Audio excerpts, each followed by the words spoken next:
Lenskart's first ever profit in the last 15 years just before its IPO. क्या ये सही में एक profit है? Over half of the profits came from an accounting twist, not real profit or not operational profit. We will decode the real story behind the first ever profit in FY25. Peyush Bansal's startup is heavily dependent on China. But for what? Is it just the raw material or the finished product? जानिए China dependency की पूरी कहानी इस video में. No doubt, this 15-year-old company is a leader in the organized eyewear market. But there is also tough competition coming from Titan and Ray-Ban. Lenskart को premium segment में Titan and Ray-Ban जैसी brand competition दे रही हैं. How big is the luxury segment for Lenskart? And is it really a high margin battlefield against Titan Eye and Ray-Ban? Finally, the market is pegging Lenskart IPO price at around 300 per share. But based on its EPS, book value and revenue, what does the valuation really look like? Is it priced to perfection or just overpriced? Let's break it down. तो 3 या 4 chart में ये सारी कहानी हम अभी समझेंगे. Now before coming to the accounting twist or the profits, let's first discuss the China connect. I have this chart on operational dependence, high import share, strategic limitation and financial. Now Lenskart manufacture करता है frames and sources material from China through a joint venture. ये joint venture Bofang frame card 2018 में इनने बनाया था और इसमें Lenskart का 51% मार्केट शेयर और ये चाइना में बेस्ड है. Now direct import from China constitute a significant portion of Lenskart's total purchases. It is 45%. 45% of its purchases come from China. So you can see there is a significant dependence on China. Products from joint venture must be offered to Lenskart first. So this is cost plus 10%. I mean that's the arrangement they have. So if you see in a major way, Lenskart is dependent on China, and this company is currently making losses. In the FY25, they had made losses, and any disruption, political or operational, could impact Lenskart's entire supply chain, pricing, and customer perception. Now, this is something we have seen in COVID or the pandemic time. Second, there are geopolitical issues between India and China and the other countries or the other neighbors which we have. So we have to be very careful on this China part. Now, Lenskart gets 40% of its revenue from international market. It is not a pure domestic company. International EBITDA is around 17%, which is slightly lower than the India's margin. Now, international product margin are higher than India's. I mean, 75.4%, indicating a stronger gross profit, per unit sold. Now, a lower EBITDA margin, despite high product margin, suggests that international operation have higher overheads cost, especially store setup, logistics, staffing, marketing new markets and all that. Now Lenskart is selling more profitably per unit internationally, but still spending more to grow and manage those markets, hence slightly lower EBITDA margin. Now let's come to the elephant in the room, the profits. So ये 3 साल की performance है, and if you see 3,800 crore, 568. Finance cost 102,138 is also going up. Then profit, loss, and there is a 297 crore profit. So let's spend some time on this 297 number. So 297 में 167 का एक other income का item है.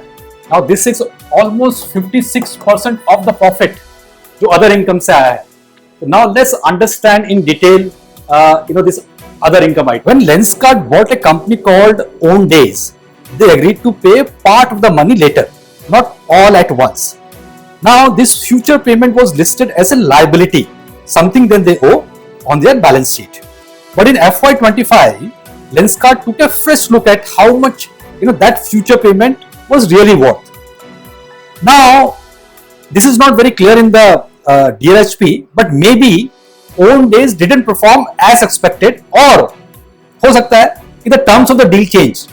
Now, because of that, as a result, Lenskart decided they didn't need to pay as much as they had planned, जो figure उनका balance sheet में था. Now, this reduction in the amount or the liability they owe showed up as a gain of 167 crore in their financial. Kind of like saying, we thought we would have to pay more, but now we will save this much instead. It's an accounting gain, not actual money received, but it helped increase their reported profit for the year. You have seen this 297 crore is not the real profit. In FY26, we have to see the real number. So will they sustain higher profits going forward? I think that's a big question. Now there is a second element, lease liability.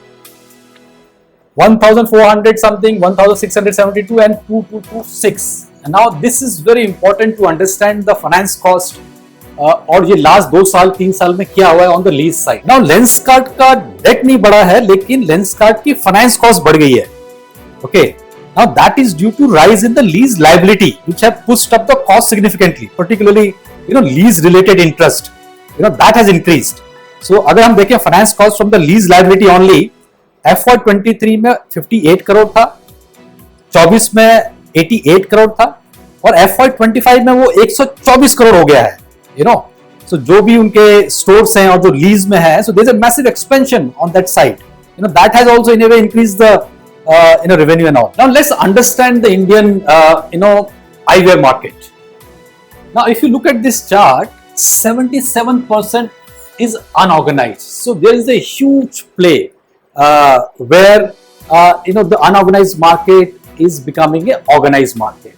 And organized market, if you look at, is only 23%. So you have Titan, you have Ray-Ban, and you have Lenskart.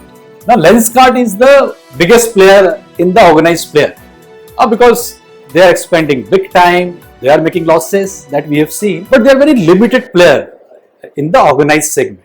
Now let's understand the organized part in more detail. So in the organized space, we have Lenskart, we have Titan Eye, we have Essilor Luxottica as the top player. Now Lenskart leads the pack. There is no doubt. I mean, they have a 4 to 6% market share, and they are the highest B2C revenue player in the Indian eyewear chain. Now Lenskart offers premium sub brands like John Jacobs. They have Vincent Chase. They have Lee Petit, Lunatia. And through own days, it targets mid to high-end style conscious consumers. But if you look at Titan and Ray-Ban, I mean, they are very strong player in the luxury and the premium segment, particularly for branded sunglasses and designer frames. And we have global brands like Gucci, Fendi, Maui, Jim.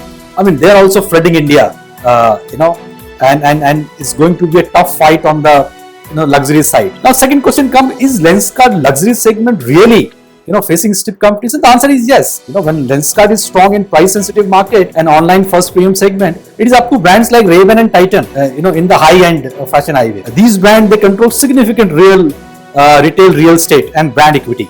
In India, Ray-Ban and Titan, they dominate the non-prescription branded sunglasses space, which is often considered the higher margin portion of eyewear. And Lenskart's integrated model gives it a cost advantage, but real competition comes from established brand prestige and the distribution of luxury names. Now let's come to the very important chart of on the valuation. And ये कोई भी recommendation नहीं है. This is just for educational purposes. So I'll start with the implied market cap. The kind of valuation they are getting. Now is based on 1.67 billion shares. Price to earning 169x. 169x. Based on the 25 EPS. Now price to book is around 8.2x, which is also very high. If your price to sale is 7.5 times, again is very high. EPS, book value we have seen, revenue we have seen. So अगर IPO 300 का आता है, तो ये देखना होगा कि ये वैल्यूएशन तो हायर साइड में है. So अभी प्राइस फाइनलाइज नहीं हुआ है. Price could be anywhere between 100, 200, 300. And based on that, then we have to analyze. But if it comes at 300, which a lot of people are saying, then it looks to be very overvalued. So Peyush Bansal, better known as a Shark Tank judge, has finally filed, his prospectus with SEBI for coming out with an IPO. So IPO could come anytime in 2025. And as you have seen, I have listed a lot of risk factors here. So as and when it comes, look at these 3 risk factors which I have listed. Number 1, whether this kind of profit will be sustainable, because 50% of the profit in FY25 has come from other income, which will be shaved off, let's say, next year. So I have a feeling by FY26, the profit will be much lower than the FY25. So don't look at the FY24 profit figure. That's number 1. Second is the China connection. We have to understand geopolitically how China is getting isolated, or whether we are going to be closer with China. So we have to watch the geopolitical situation and see what alternatives they have if something happens in China. Are they totally dependent on China and there is no other supply chain which can help them? I think ये factor को भी आपको बहुत closely देखना पड़ेगा या management से पूछना. And third is the premium segment where there are big well-established players like Titan and Ray-Ban. And finally is the valuation. I mean, we don't know at what price they will issue. But if it comes at 300, looks to be overvalued. But this is not a recommendation from my side. This video which I have made is only for education purposes, and enjoy watching. Hey everyone, only 1 in 10 viewers actually subscribes to our channel. If you're part of the 90%, change that today. Help us grow and hit the subscribe button.